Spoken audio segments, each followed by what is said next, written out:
In this video, I will show you how to embed code in Google Sites. Go to sites.google.com, choose the website where you want to embed your code. Once your site is open, click on the Insert tab from the right sidebar. Now select the Embed element. New window will pop up. Choose the Embed Code option.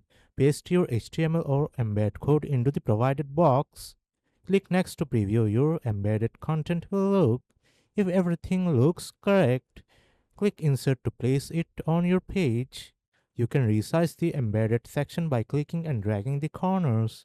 Move the block anywhere on the page until it fits perfectly with your design. After placing and adjusting your embed code, click the Publish button to make your changes live. Click the Publish button again. Once published, click View to see your site live. You will now see your embedded code displayed on your Google site. And that's how easy it is to embed code into Google site. If this video helps, like, share, and subscribe.